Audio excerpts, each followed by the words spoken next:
Well, thank you so much again for being here today. And I'm going to actually talk to you this morning via video. And so we're just going to ask you to engage and respond as if I was standing right there.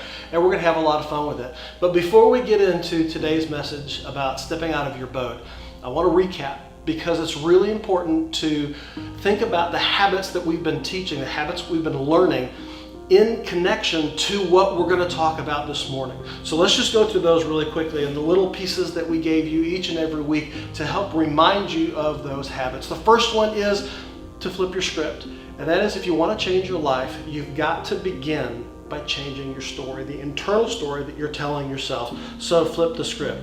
And then I think the favorite thing, up until maybe the cotton candy, the lip butter. In fact, I think I may have the last lip butter on the planet.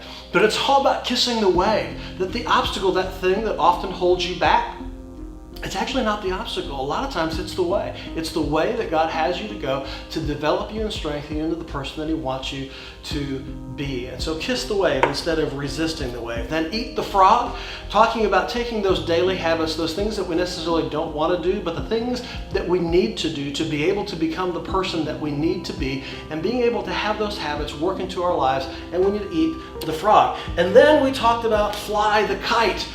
And I do want to tell you, I apologize, because I've heard from many of you that you could not get these kites to fly, that they just kind of fell apart. But hey, they're really cool, right? I mean, come on, a shark. So the idea of fly the kite is that how you do anything is how you'll do everything. Even the smallest things that you do in life are going to make a difference. And see, I can fly my kite. All right, and then it was cut the rope. The idea that sometimes we're tethered to things, and what we really need to do is stop being so worried about being safe and start taking some calculated risks that are going to help us achieve all that God has for us. And then a couple of weeks ago, we talked about winding the clock. The fact that God is the master of time, and that if we put Him first and we put those pieces in place, that the life that we live is going to be measured in moments, not just by minutes. And then finally last week, the wonderful tasty cloud, right? The idea is to see the cloud, that what you sow today, you're going to see tomorrow.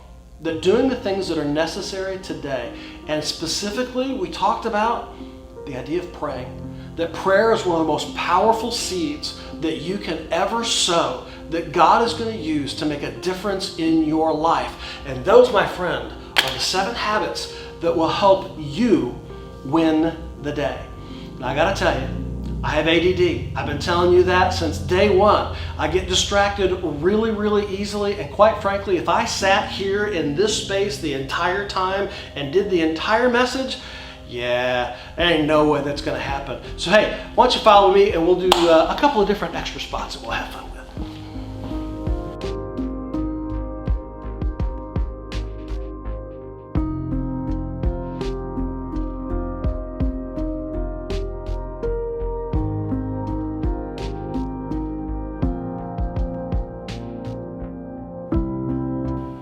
Now this feels more like it.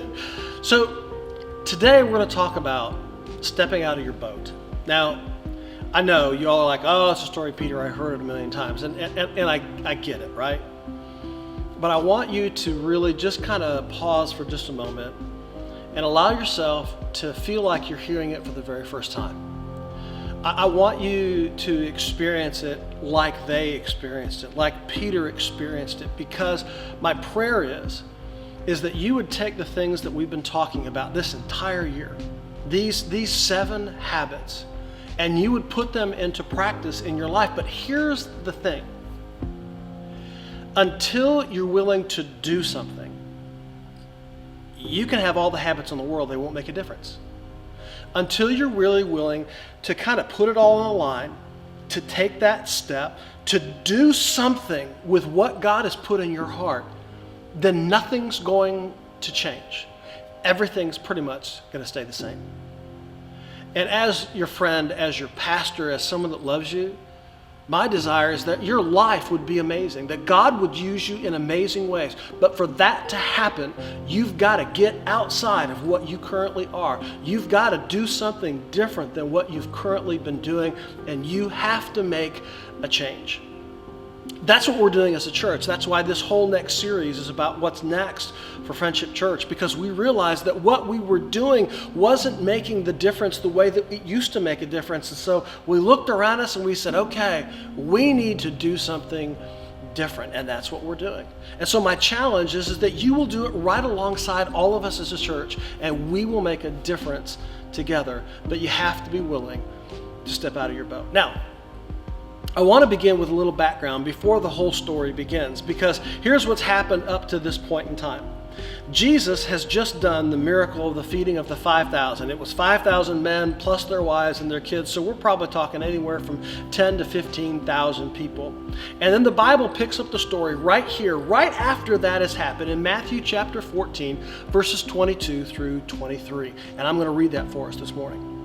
Immediately after this, Jesus insisted, and notice, it wasn't just that Jesus said or Jesus suggested, it was that Jesus insisted. It was important, it was imperative, it was absolutely necessary for them to get in the boat. So Jesus insisted that his disciples get back into the boat, and they crossed to the other side of the lake while he sent the people home. And after sending them home, he went up into the hills by himself to pray. And night fell while he was there all alone. So why on earth would Jesus intentionally send his disciples into a storm? Into the very teeth of a storm, the eye of the storm, where it was going to be the worst. The Bible takes great pains in saying, listen, Jesus intentionally, on purpose, insisted that they get in the boat. The storm wasn't an accident that just happened to happen. The storm was planned. The storm was intentional. Jesus sent his disciples in the middle of the storm without him there, without him present, because he knew they needed to learn another lesson. Jesus had performed the feeding of the 5,000. Jesus had calmed the storm already. Jesus had done all these things, but the disciples were still struggling with who Jesus really was. They had put their own limitations on what they believed that Jesus came to do. And even though Jesus kept telling them, here's who I am, here's who I am, they still didn't get it, because up to this point in their lives, they knew exactly what life was all about. And so they had these limitations. They had these expectations. They had these things that they believed, this is how life works. This is how God works. This is what God does. This is what I can do. And that brings us to the very, very first thing about what you and I need to do to be able to step out of the boat. We need to confront our preconceived limitations, the things that hold us back. Now, I got to tell you, I can't sit in one spot for very, very long, so we're going to change locations again, because quite frankly, I want to know what it's like to sit where you guys are. How long do you think this guy's going to talk? Yeah, well, I know you're thinking that, so cut that out. All right, preconceived limitations. You see, the reality is all of us have these things that we limit ourselves with. We believe that we can only do so much. We believe that we can only go so far. We believe we can only make so much of a difference. And that's bad in and of itself. But what's even worse is that we begin to transfer those onto God. And we develop preconceived limitations about God himself. And we say, okay, I think God can only do so much. And we may never say it out loud, but it's written within our mindset and our DNA. And so it transfers into every area of our life, our faith, our hope, our experiences, all of those different things. And we allow those preconceived limitations to keep us from doing great things for God, because we don't believe we can do great things for God, or we don't believe that God can do great things in us. Now, in the same story, but in a different book, in the book of Mark, chapter 6, verse 52, Mark tells us why it was essential for Jesus to send the disciples into the storm. And it says this: they still didn't understand the significance of the miracle of the loaves. Their hearts were too hardened to take it in. Now, what's crazy is that by this point in time, the disciples had seen Jesus feed 5, 10, 15,000 people with some kid's Lunchable. They had been in the boat when the storm came, and Jesus told the storm, cut that out. They had seen him heal people. They had seen him make the lame walk again. They'd seen him take a blind person and make them see again. They had seen Jesus do all sorts of things, but they still struggled to believe. They still struggled to believe who Jesus really was. It was just a short moment in time before he calmed the storm in the middle of the Sea of Galilee, and they still truly didn't understand who he was. And when they're in the middle of the storm, just a little while later, they're panicking and freaking out all over again. Jesus had to put them in the middle of this storm so they could learn a brand new lesson. And the Bible says that their hearts were too hard to fully understand what Jesus was doing. Now, usually when the Bible says somebody's heart's hard, it's pretty obvious, right? They're hateful, they're arrogant, they're prideful, they're disobedient, they're angry, all these different things. But in this moment, it's really hard to see how the disciples' hearts were hard. I mean, they'd left everything to follow Jesus. They loved him. They would do anything for him. In fact, they had already performed miracles themselves in Jesus' name. So what was the issue? What was it that was causing them to still have hard hearts, or the inability to be able to see, understand, and accept something that God was doing because of their own preconceived limitations? Well, it all had to do with who Jesus actually was. Jesus had been telling them, I am the Son of God. I am the Messiah. I am God in the flesh. The Father and I are one. But they still saw Jesus as simply a man. In fact, in a passage just a little bit before this, we see how they still saw him. It was at the end of the storm of Galilee that we've been talking about, where they're sitting in the boat and Jesus wakes up and he tells basically the storm to shut up. And I want you to hear the exact phrasing that they use after Jesus does this. Matthew 8:27. The men were amazed and asked themselves, what kind of man is this? Even the wind and the waves obey him. You see, they were still looking at Jesus as simply a man. They weren't understanding that he was God in the flesh. They weren't understanding that he was God coming to show us what God was like. They still said, oh, he must be a great prophet. He must be a great teacher. He must be great, all these different things. But he can't be God because we've never seen that before. We've never done that before. The great expression from every organization from all time, we've never done it that way before. You see, if you're going to step out of the boat, you need to learn how to confront your own preconceived limitations and hand them over to God. Because your preconceived limitations are not only holding you back, they might actually be holding God back from doing something great in your life. And that, my friends, is step number one of how to get out of your boat. Now, we've got to change locations.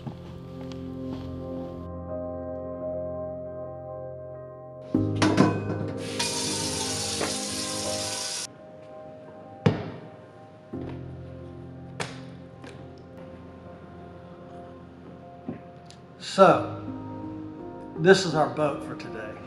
The reality is we removed our preconceived limitations.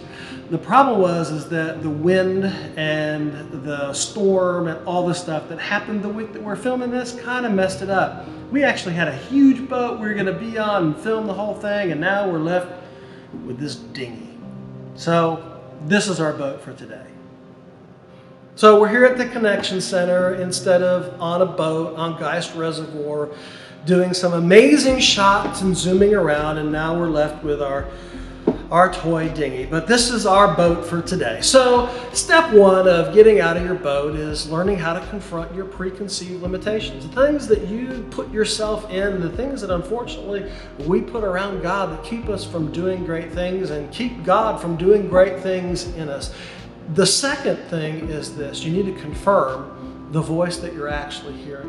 And we're going to go right to our passage right off the bat because it really shows us this whole thing from Peter's perspective and why confirming the voice that you're actually hearing in your head is Jesus's. The book of Matthew chapter 14. Meanwhile, the disciples were in trouble far away from land, for a strong wind had risen and they were fighting heavy waves. About 3 o'clock in the morning, Jesus came toward them, walking on water. When the disciples saw him walking on the water, they were terrified. In their fear, they cried out, "It's a ghost!" Now pause for just a moment, because let's be honest, every time we read that, don't we chuckle a little bit like, disciples, you big fraidy cats? But if you were on the water, you were fighting for your life, and then all of a sudden you see someone just kind of strolling by, I think you'd freak out too. So let's cut the disciples a little bit of slack. But Jesus spoke to them at once. "Don't be afraid," he said. "Take courage, I am here." Then Peter called to him, "Lord, if it's really you, tell me to come to you on the water," walking on the water. Now, don't you think that Peter would want to make sure that it was actually Jesus that was calling to him first? And that's what he does. Jesus says, "Listen, it's me. Don't worry about it. Relax. You don't need to freak out. I am here." And Peter goes, "Okay, well, if it's you, call me to walk out on the water to you." The whole point behind it was, listen, I'll get out of this boat, Jesus, if you want me to. I'll jump over this side. I'll do whatever you want me to do, but it better be Jesus. Don't ever confuse your inner voice of reason for the voice of Jesus Christ. Here's what else is really important to make sure that we don't do. Don't confuse the voice of the other people around you as the voice of God either. Because see, Peter wasn't in the boat alone. He had 11 other dudes in the boat with him who were just as terrified, just as scared, heard the same voice that Peter did, but Peter was the only one willing to actually respond. So sometimes we allow the voice of others to keep us in the very boat that Jesus is trying to get us out of. So make sure that you're actually listening to the voice of Jesus and not the voice of fear that's inside of you. The moment that Peter realized that it really was Jesus, that the voice that he was hearing across the storm and the waves and all those different things was actually the voice of Jesus, something changed inside Peter. You know, I don't know if you've ever been reading the Word of God, reading your Bible, or if you've been praying or you've been thinking about something, and all of a sudden you really hear the voice of God in your spirit. And when that happens, that's something special. And that's exactly what happened to Peter. And Peter says, "Listen, if it's really you," and Jesus goes, "It is really me." And Peter's like, "I don't care what he asked me to do. I'm ready to do it. I'm ready to jump out of this boat and do anything that you need me to do, Jesus, because I hear you and I'm going to respond." Because he understood something that I think all of us need to learn. And that is that it's safer to be without a boat and be with Jesus than to have a boat and be without it. So you need to confirm the voices that you're listening to. Don't listen to your inner voice of reason, because quite frankly, it'll always tell you what's safe. Don't listen to the other people around you, because they're always going to make fun of you. They're always going to ridicule you, because if you take a step of faith, that's going to cause them to question whether or not they should take a step of faith. So make sure that you confront your preconceived limitations. Number 2, make sure you confirm the voice that you're listening to. And then number 3, the third most powerful thing, the trifecta of perfecta, to be able to get out of your boat, you need to confront your fears. And it's time for a change of scenery. Okay, I'm currently doing my notes so that it can be on the notes for you guys so that you can do it correctly. And I realized that during the entire recording of this, I kept saying, confront your fears, confront your fears, confront your fears, when actually what's on your note is conquer your fears. So from this point forward in the message, every time I say the word confront, just think conquer. All right, back to the previously recorded message.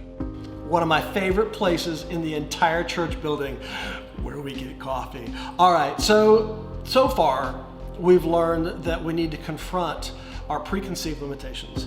We need to confirm the voice that is calling us, the voice that we're hearing. And then what I just shared with you, we need to confront our fears.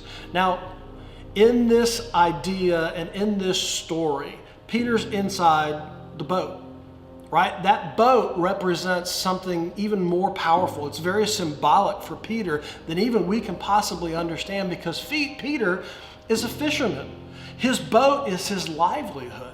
It's not just his livelihood, it's how he provides for his family. And as guys, often what we do for a living, that kind of is a part of our identity. So this boat represents his livelihood, it represents how he provides for his family, it represents his identity. But you know, even more than that, in that day, things like boats and ships and wagons and houses, they continually got handed down generation after generation after generation. This boat was a part of his inheritance and his legacy. And yet when Peter heard the voice of Jesus say, "Come," he left everything and ran. Listen to this, Matthew 14:29.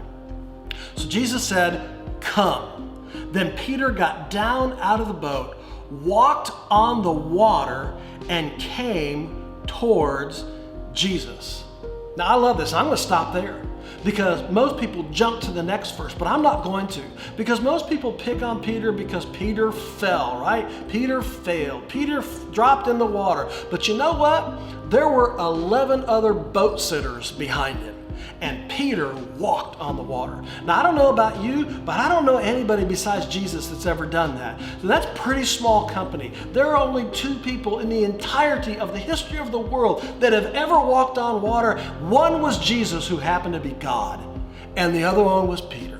So you can pick on them all you want, but I have a sneaking suspicion that when you get to heaven, Peter might have a conversation with you and go, "Hey, let's go walk on water and see who sinks and who doesn't," because he's the only one that did it. And Peter walked on water because he confronted his preconceived limitations. He goes, "Hang on a second. Everything I thought to be true has kind of been blown out the window because Jesus, he's God. He's the Son of God." And he confirmed the voice. He said, "Yeah, that's Jesus calling me." And then he confronted his fears. Everything that boat meant to him, he was willing to leave it behind to follow Jesus Christ. What's your boat? What is the thing that's holding you back? What are your fears? What's causing you to question the voice of God that you're hearing inside of you? It's causing you to grab a hold of the sides of that seat in that boat and hold on for dear life, believing that the boat is safer. But folks, the boat is never safer. Whether it's relationships, whether it's people, whether it's things, whether it's positions or power or how other people view you, that's not going to save you. That's not going to make you the person that God called you to be. That's not going to allow you to do great things for God. If you stay in the boat, well, that boat might sink, and you'll never be able to experience the unbelievable, unbridled joy of surfing the waves without a surfboard.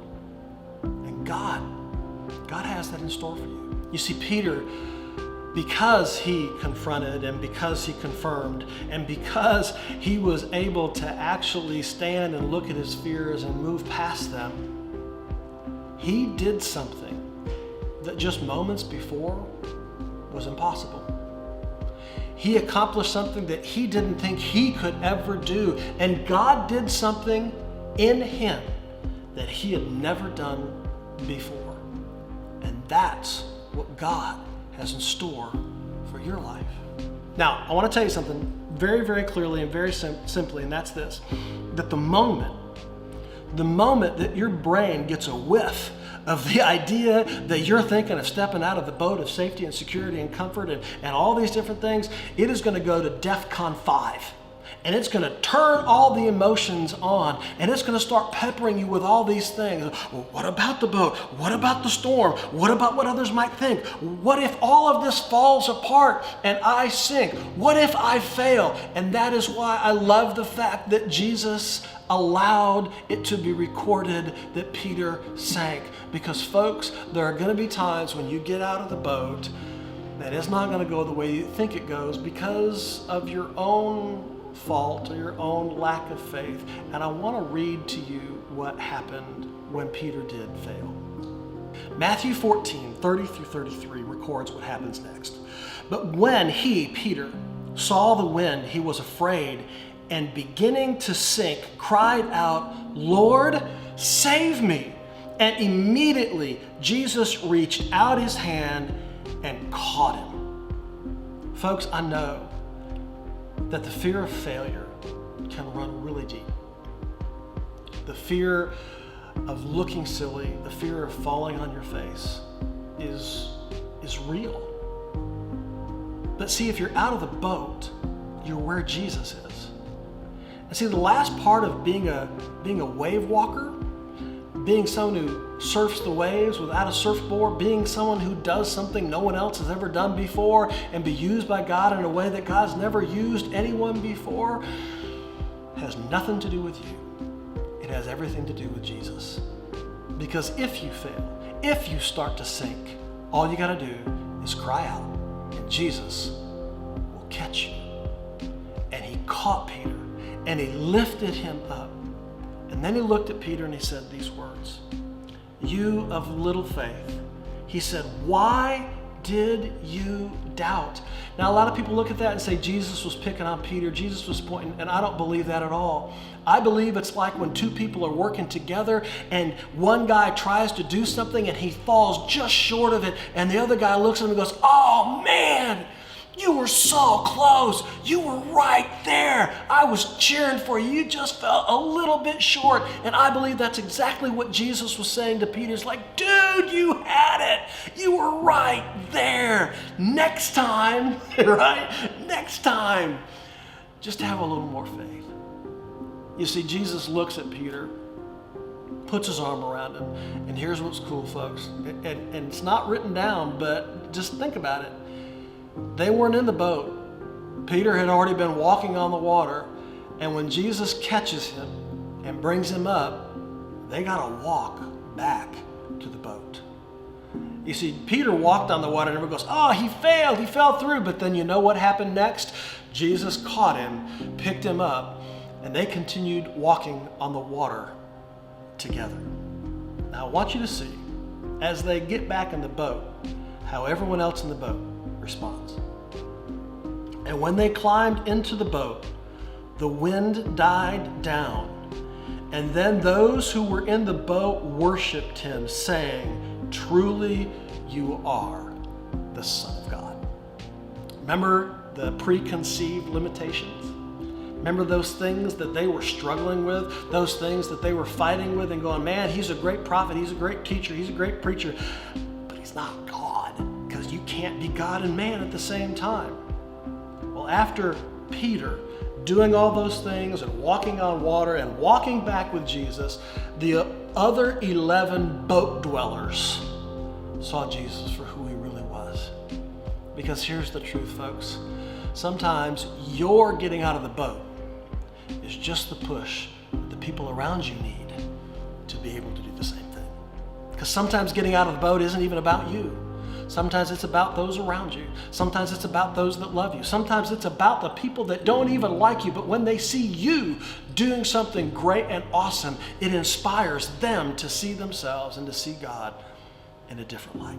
So as I close this morning, I'm going to ask the worship team to come on up and prepare themselves to lead us in a response.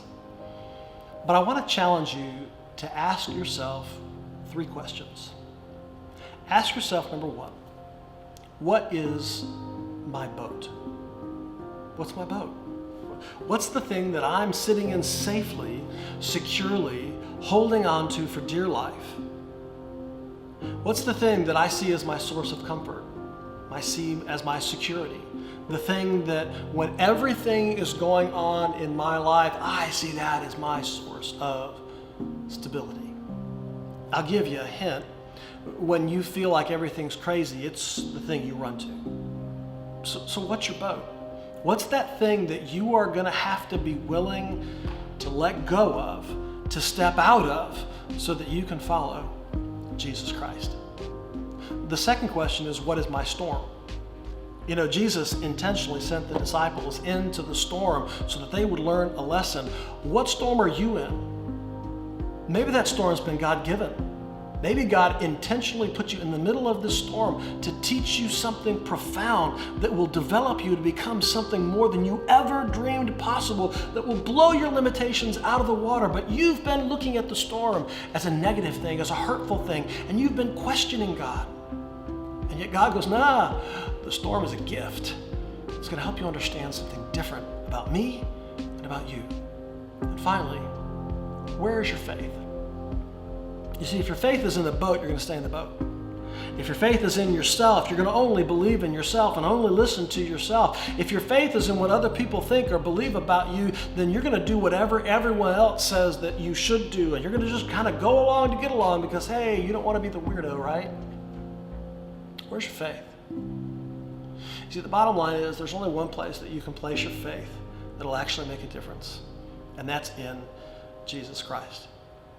My challenge to you today is to think about those things. What is your boat? What is your storm that you're in? And where is your faith really placed?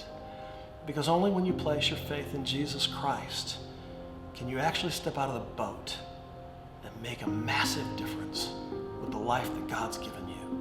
Blow through every limitation, overcome every fear, confirm the voice that it's God calling you out. And you, my friend, can be a wave walker too. We'll see you next week as we start our brand new series, What's Next?